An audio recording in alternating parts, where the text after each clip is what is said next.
From basketball to diplomacy, a new report says Dennis Rodman plans to travel to Singapore a day before the June 12th summit between President Trump and Kim Jong-un.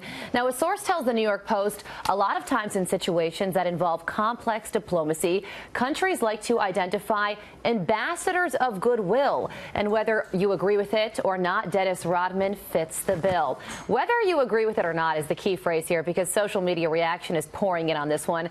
Shannon on Twitter says, good for him if that makes Kim denuke. I'm for it. Bob writes, Ambassador Rodman has a interesting ring to it, doesn't it? And Tony says he needs to not be in this process. His presence during this is demeaning to say the situation. Stay home, please. So this would certainly be one for the history books. I actually had a feeling this may happen, and I don't necessarily think it's a bad idea. I guess if it smooths things over, whatever it's worth it takes, you know? Yeah, I don't bring know. Him I'm some not convinced he's going to be there. Bring him Dennis Rodman, whatever he needs. Right.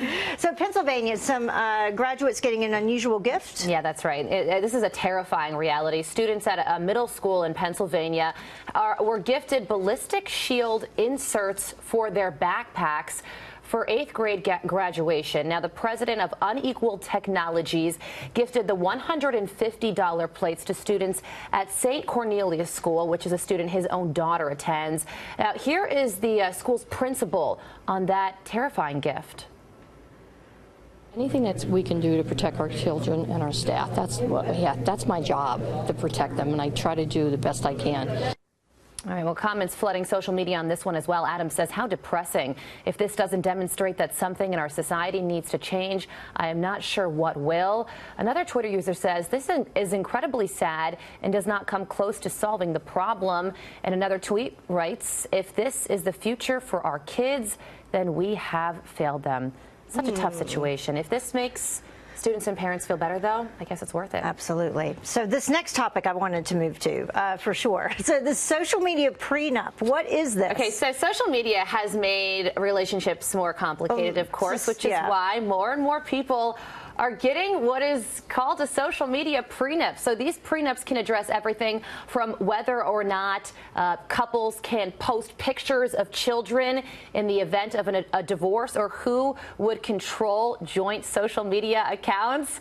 Folks on social media, of course, weighing in as well. Jeff on Twitter says, if you need a social media prenup, then I'm not convinced you should be in that relationship. But hey, that's just me.